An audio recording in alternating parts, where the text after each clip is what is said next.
দেখুন সম্মানিত এলাকাবাসী, আপনারা জানেন সারা দেশব্যাপী গতকালকে যে ভূমিকম্প হয়েছে, যদি এই ভূমিকম্পটা 1 মিনিট থাকতো সবার বিল্ডিং হয়ে যেত কবরস্থান।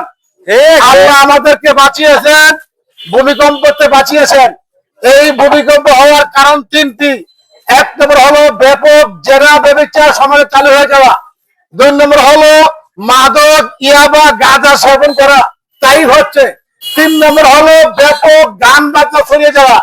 এই 3 কারণে দেশের ভিতরে ভূমিকম্প আসে। এই ভূমিকম্পতে বাঁচতে হলে এই 3টা কারণ, 3টা পাপ থেকে মুক্ত হতে হবে। ক্ষমতায় কোরআনকে ইসলামকে বসাইতে হবে। যদি অন্যান্য দল যারা ক্ষমতায় ছিল তাদের হাত ধরে ইয়াবা ব্যবসা হতো, মদের ব্যবসা হতো, ফেন্সিলের ব্যবসা হতো, আমরা দেখেছি।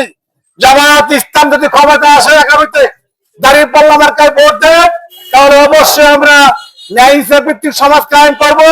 কোরআন দেওয়া দেশ চলবে, সংসদ চলবে, সমাজ চলবে।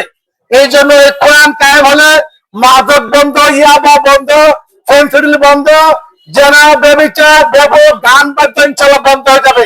যদি বাঁচতে চান, শ্রেষ্ঠ বানায় ভূমিকম্পের তলে পড়তে চান, তাহলে যাতে আগামীতে কোরআনের পাক্কা আবহকে ভোট দিবেন, এই পাপ থেকে গজব থেকে আল্লাহ আমাদের বাঁচাবে। এই জন্য আসুন আগামীতে দাঁড়িপাল্লা মার্কায় ভোট দিয়ে বাংলাদেশ জামাত ইসলাম পতাকা তুলে ঐক্যবদ্ধ হয়ে আল্লাহর জমিনে কোরআন দিয়ে চলার তৌফিক দান করুক। আমিন ওয়া তাওফিক বিল্লাহ। আসসালামু আলাইকুম ওয়া রাহমাতুল্লাহি ওয়া বারাকাতুহু।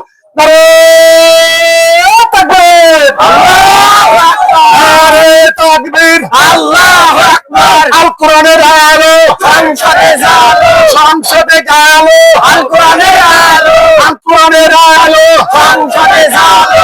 আমরা নেতা, তোমার নেতা বিশ্বনবী মুস্তাফা। সব দল দেখা শেষ, জামাত ইসলামী বাংলাদেশ, জামাত ইসলামী বাংলাদেশ। সব দল দেখা শেষ, সব দল দেখা শেষ, জামাত ইসলামী বাংলাদেশ, জামাত ইসলামী বাংলাদেশ। সব দল দেখা শেষ। নারে তাকবীর, আল্লাহু আকবার। আসসালামু আলাইকুম। ওয়া আলাইকুম আসসালাম। কিনতাম